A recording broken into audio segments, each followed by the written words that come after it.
Hi guys, and welcome to two things that I want to talk about today. I want to talk about the 11/11 sales, and I'm gonna be talking about some of the stuff that I've been seeing at HiFiGo, which is really doing some seriously good discounts. I mean, um, I was browsing. Let me just show you.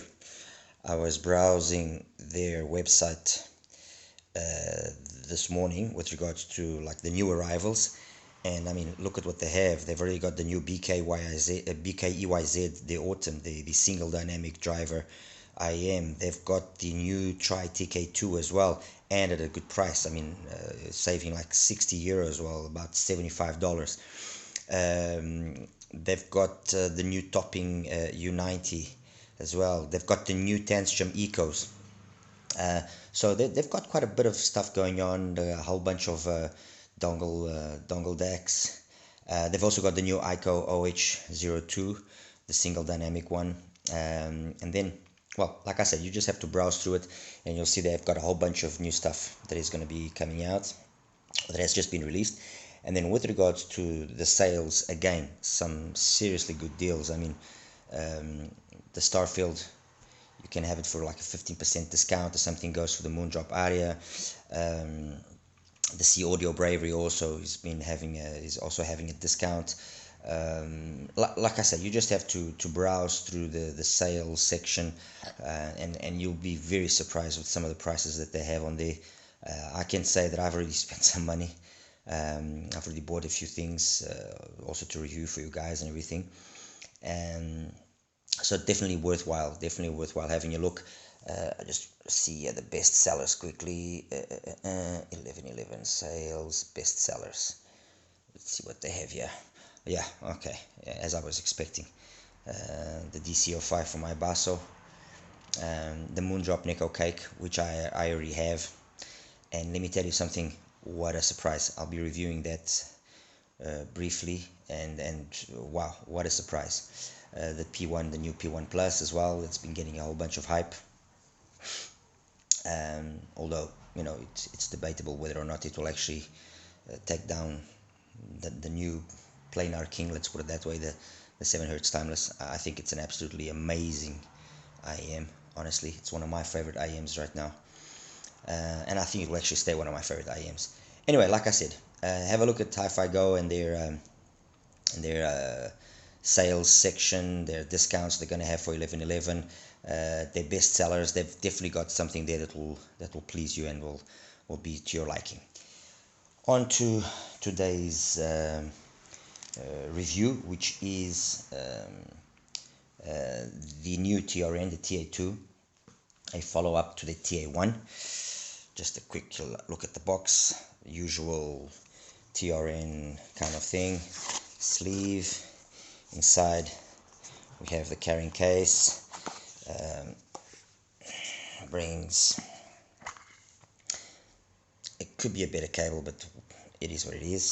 Okay. And then it's got loads of tips. I mean, we have all the tips you can possibly require. It's got a 6.5 mil, 6.35 mil, sorry, adapter. So like I said, it's well accessorized. I mean, it's decent enough. There we go. One second, I'll show you the IEMs now. There you go. As for the IEMs themselves, it's these beauties. I like this kind of grill open back design they've adopted. I've got the clear, the silver with the clear shell. They've got a few other colors available. It's using an 8mm CNT driver, which apparently is a new driver that they have, and I've heard rumors that it's the same driver in the VX Pro, although I was convinced that the VX Pro is actually using a 10mm driver. But anyway, so it's a CNT driver. Pretty decent. I mean, I'll get into that in a second. And it's got two BAs as well, which sit in the nozzle. I'm using the Whirlwind, the 10 Mac Whirlwind tips, and I'll explain that as well in a second. Oops, this doesn't want to focus now. Come on, focus. There you go. You can have a look. There you go. That's it. Alright, and I'm using a TRN cable as well. Fit is fine. I had no issues with the fit with regards to the TA2. Isolation as well is fine. Again, no real problems.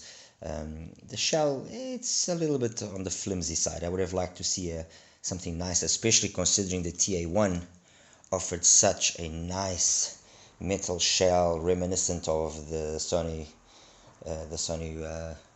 I1ZR, I believe. And you know, they kind of went backwards in my opinion in that aspect, but anyway, it is what it is. So the shell is a little bit on the on the flimsy side, which is a pity, but it's okay. It's good looking. It's not bad looking. It's not horrible or ugly or anything of the sort. I just would have liked to have seen a little bit better. I mean, it's plastic. It could have been a resin shell. I mean, this is roughly an earphone for $50, and for $50 you have some stuff out there which is very well built. I mean, around $50 you have the Malia, beautiful, fantastic build.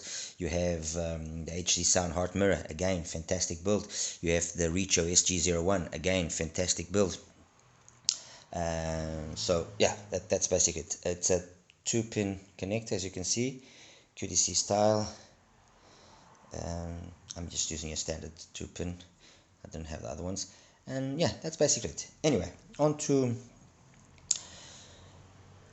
what we want to know and what matters and what doesn't matter about it, which is the sound. Let me just quickly get a graph out here so that I can start explaining and trying to put everything into a context which can be understood by all of us. Okay, so this was the graph, or this is the graph of the TA1 in red and the TRN the TA2 in green. And as you can see, there's a lot of similarities. It's a kind of a W signature with this dip around 4.5 to 8K. There's this kind of like dip there, which was also present in the TA1, the TA2 as it again, but in a more pronounced manner. Although it then has a little bit more energy past 10K, which I'm not sure is actually there, for the simple fact that I'm more inclined to think that it's some kind of resonance from the coupler or something of the sort, because in every aspect or in every way the TA1 sounds brighter. The TA1, let me just get it here. The TA1, as some of you might have recalled, was is an 8mm driver as well, with a 33518 BA, kind of a similar combination in terms of BA being used as the Hi-Des MS2, which is one of my favorite IEMs below $100, or at around $100. At hybrid IEMs at around $100. It's a very nice sounding IEM, seriously very nice sounding IEM. So it's got the same kind of configuration, one DD, one BA, the BA being the 33518, and the TA1. Well, the biggest thing with the TA1, which again is the same with the TA2, it is very tip dependent. Here it was tip dependent because of the fit. The shape of the IM didn't really allow it to sit properly, so you had to find the proper tip, and that is the reason why it made it tip dependent. Otherwise, with regards to the sound, it was okay. It had a nice punchy bass. It didn't have a lot of sub bass, as you can actually see from let me just get the, so a nice punchy bass, not a lot of sub bass really. The mids were fine. I mean, especially the vocals were. It was a very vocal focused IM, and the vocals were fine. That dip that we had there, we didn't really notice it too much. The highs were also pretty good, although sometimes it did get a little bit harsh and sibilant, but overall it was a pleasing IM. I mean, it was no technical beast, nothing of the sort, but it was a nicely built IM. It sounded good, and the price of around $30 wasn't too offensive, although again, of course, you had a whole bunch of other things at the same price. But anyway, it is what it is. With regards to the TA2, the first thing you hear straight away is it's got much more fuller bass. There's more bass, but again, that extra bass brings this kind of unnecessary warmth or this fullness to the mids, which can sometimes be a little bit just too much. Then the early roll off of the treble at around 4K more or less, that's what starts making things a little bit more complicated. That early roll off with a more accentuated dip than in the TA1, it's very noticeable. So on stuff on female vocals, you will notice it. On cymbals, you will notice it. Some detailed retrieval is lost because of that. And even though it tries to compensate it with that apparent extra energy then past 10K, the reality is it doesn't really compensate. So what can I say about the sound? It's nice. It's nice. It's fine. It's okay. You know, it's not offensive in any way in terms of the treble. So having a recessed treble, let's put it this way, doesn't make it recessed. So it does away with that sibilance that you definitely did notice on the TA1, and that's why I sometimes I kind of don't understand why it's graphing that it's got more than the TA1. But anyway, so as compared to the TA1, it's not as sibilant. It's I would almost say it's dark in comparison to the TA1. But overall, I mean, again, it's no technical beast. And I think that's a mistake that sometimes we do, and I guess that's down to the fact that we do have some cheaper IMs that are really good, that do have some technical prowess, and so we expect it to become something that is common with most IEMs and even with the cheaper ones. And like I was saying, in terms of its technical abilities, I would definitely not say that it's forte, which goes as well with the same thing with the TA1. The difference in sound, yeah, would basically be maybe if you want a little bit more vocal focused sound, then the TA1 would be a better option. If you want something which is a little bit dark and not so in your face, then the TA2 would be the option. So far so good. So we already know more or less where the TA2 sits. It will be an earphone more directed towards those of us that are not treble heads, that don't like too much treble, and that the only thing that's a pity is that it's kind of a little bit too recessed in that 4 to 8K area. But anyway, that's what it is. What is the problem that the TA2 faces? Simple. It faces the problem in the name of, for example, you have the Robben, the KBA Robben, which has a very similar sound signature.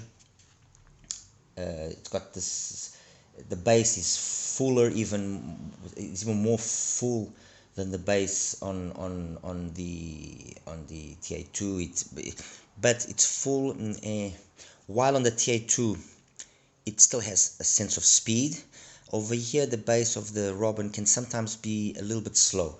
It's fuller in the sense that you can feel that it's got more guts to it, but it's a little bit slower.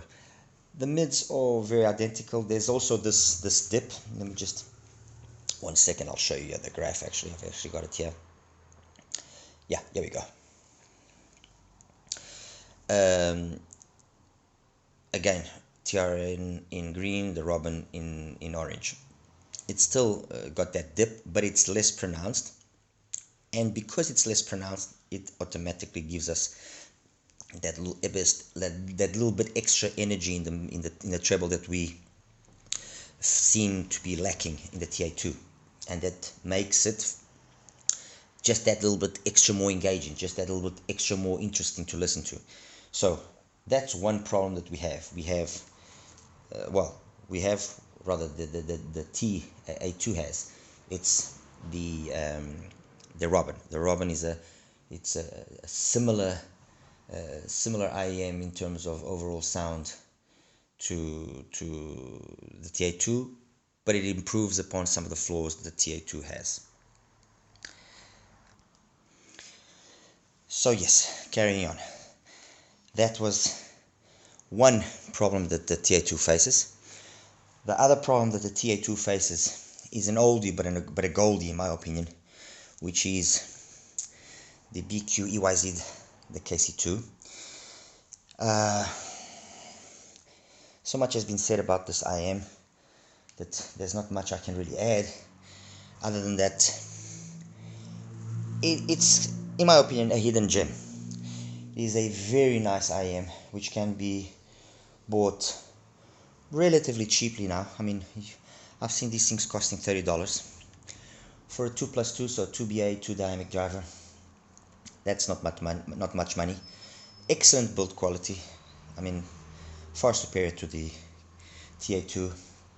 And in terms of sound, it's got this nice bass that's clean, textured.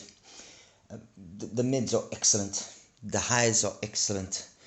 As I was saying, it again has a kind of a signature which is very similar to the signature of the TA2 in terms of having this dip.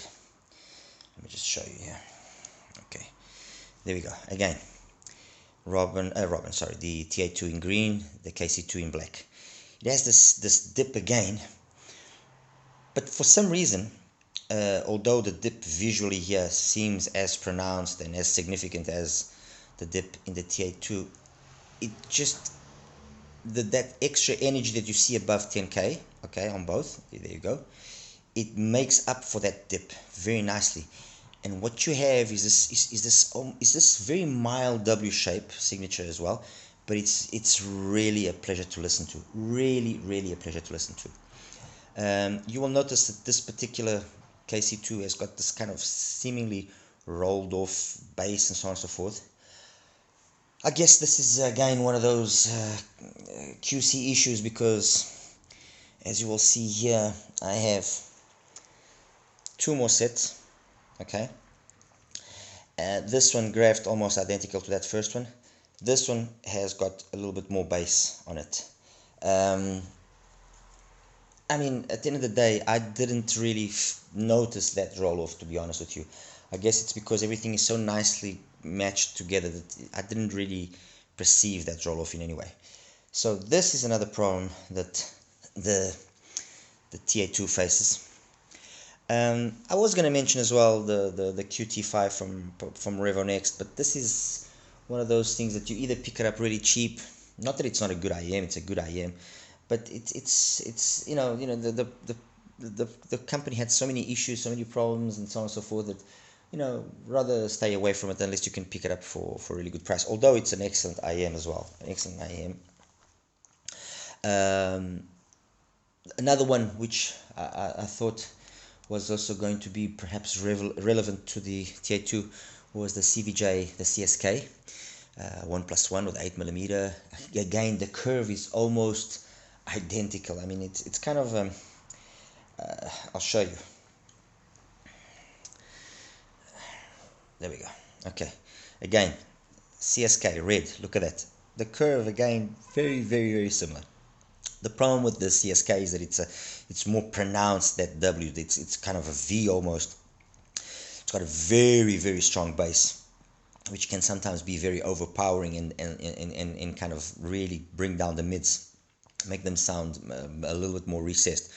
But I mean, again, you can see the CSK, the graphs very similar. I mean, CSK, BQ, EYZ, QT5 even, they've all got this kind of very similar signature. Here the TA2 against the TA1, here the TA2 against the Robben.